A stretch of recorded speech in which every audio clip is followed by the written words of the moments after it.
Well, what can I say? I just did a video of 34 NBA players being arrested for illegal activities and gambling. But let's go back for a minute with Gilbert Arenas, who was arrested before these 34 athletes and coach were arrested. He was charged with illegal gambling in poker.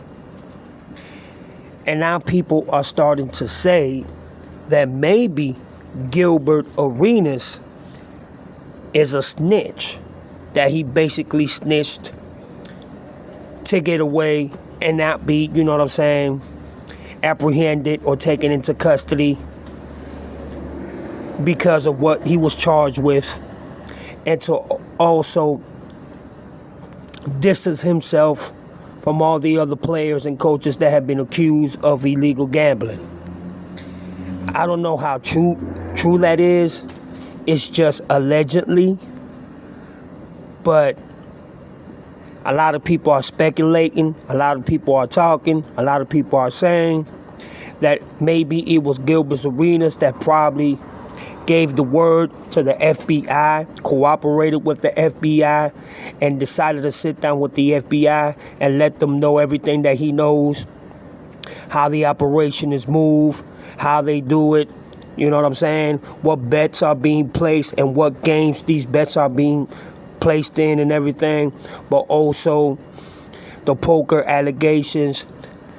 And this is his, you know what I'm saying, charges and previous charges, you know what I'm saying, that don't even have to do with, you know, the poker illegal gambling allegations.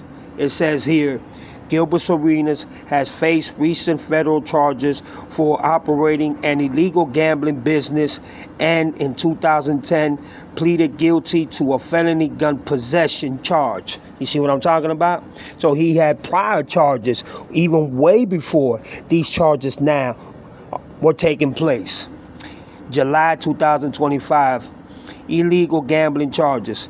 In July 2025, Arenas was indicted by federal prosecutors and arrested in Los Angeles on charges of running a high-stakes illegal poker ring out of his Encino mansion. Charges. He was charged with conspiracy to operate an illegal gambling business, operating an illegal gambling business, how many times are they going to say that? And making false statements to federal investigators. And you can do time by lying to the investigators.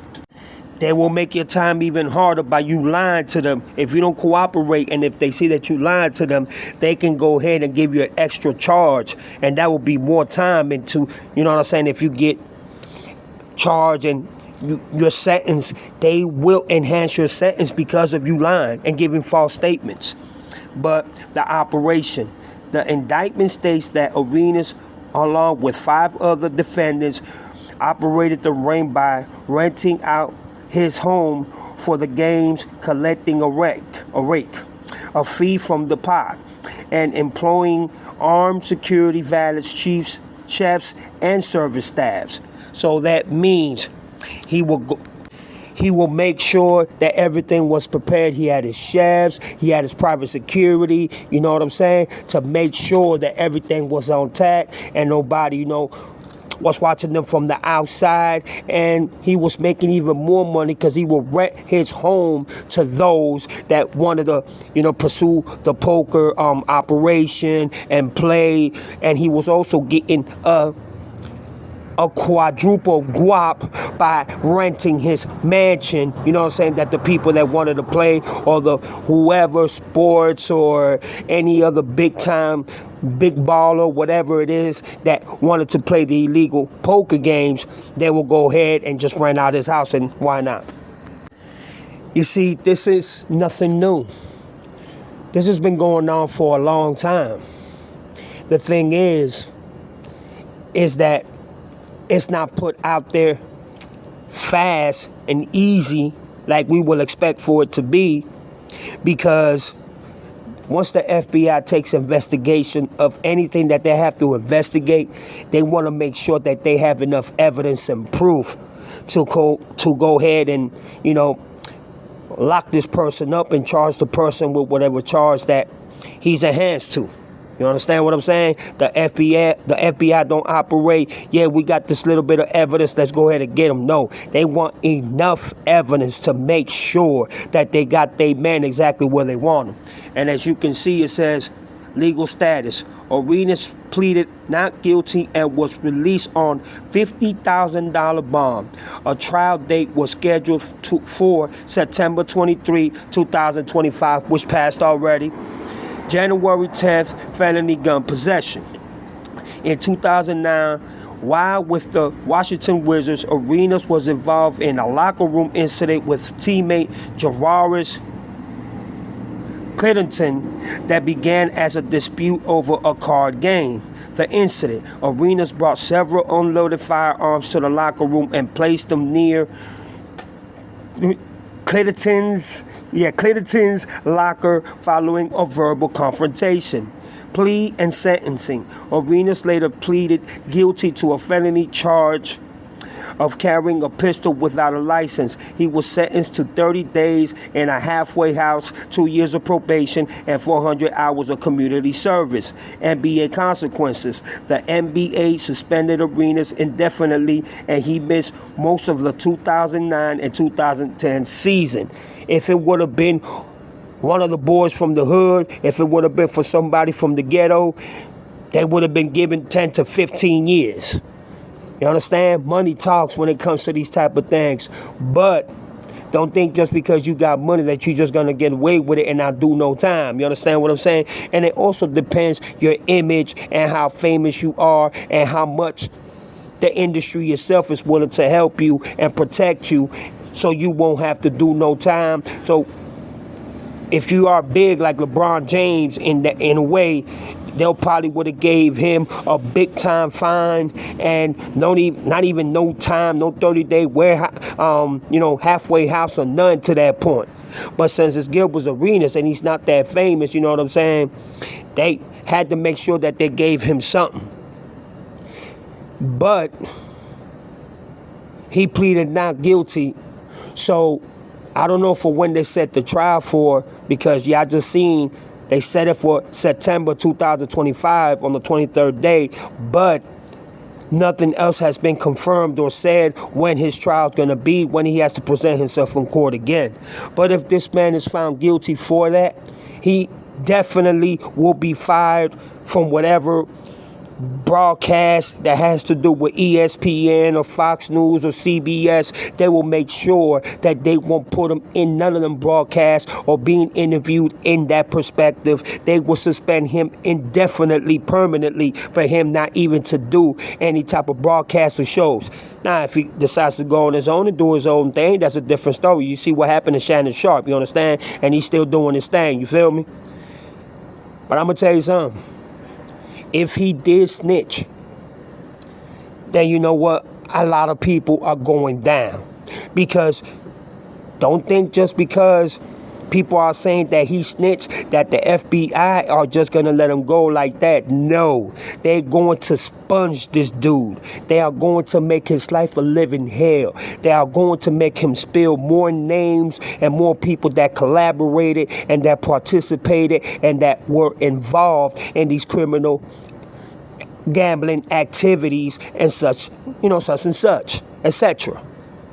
So if he did cooperate with them, then watch out, because there's going to be a lot of people that are going to get arrested and that are going to be apprehended and that are going to be facing the judge in a federal court for whatever charges that they give them. And there's going to be a lot of suspension, a lot of people indefinitely and permanently being taken out the NBA. So basically just saying gambling for the NBA is over, and especially if it comes to being illegal gambling. I don't know, like I said before, if this man snitched or not. You know what I'm saying? I'm not there with him. I wasn't there with him when he was talking to the police and when he got arrested, so I can't say. It's allegedly. Now, if he did do so, you best believe they're going to put this man on a stand and make him point fingers who was involved, who was there, who placed the bets, who was connected to who had the plug to who. I mean, they are going to make this man spill out his guts. And if he doesn't do it, he's going to be arrested for not following the police, federal, you know what I'm saying, policies and regulations into you cooperating with them. And not only that, they will arrest him and make him do time, and that's it. It'll be over for this dude. There won't be no comeback for him. You know what I mean? Because once you hit that federal, that's it. You're done. And if they got exactly what they want from you, and if they got everything intact, and if they have all the paperwork and all the affidavits and all the charges that they want to get on these individuals, there's no escaping. There's no running. There's no exception. There's no excuse that's going to make it better or it's going to make you look not guilty. You understand what I'm saying? And that's the thing about people cooperating with the police. Once you cooperate with them, you can't sit there and lie. You can't sit there and narrate and change the story, because they're going to catch up to it and they're going to know that you BSing them, and they're going to put it more in a perspective where you have no way out. They're going to have your back against the wall, and you're going to face mad consequences and repercussions. I'm being real about that. So if he did snitch, he better get ready, because it's going to be a lot of consequences that are going to come along the way. That's if he did. I don't know if he did. Like I said, it's allegedly being said.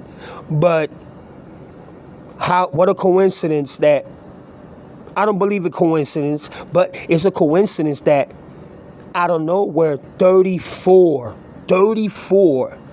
individuals were arrested for the same thing that he got arrested for months before. That's crazy. That's bananas. It makes it kind of seem like he did, but I'm not going to sit here and make up stories and lie, because I don't even know. But what a coincidence that months later, 34 had been apprehended and indicted with the same charges that he was charged with. So let's just see what happens within these couple of weeks and months, and see how many more players, athletes, and coaches, or even within the sports industry, have to do with this illegal activity that they call illegal gambling. And probably there's hundreds of more that we will even be surprised at who they are. But this is the ending of my video. Y'all tell me what y'all thinks in the comments down below. Y'all give y'all thoughts, if I'm right, if I'm wrong, or if y'all really do think that he really snitched, you know what I'm saying, on the other 34s, and he's probably cooperating with the FBI to snitch on more people. If he did, y'all let me know what time it is. This your boy Chico Black, aka Jaloso. Y'all have a beautiful night, and God bless to everybody, for real. Peace.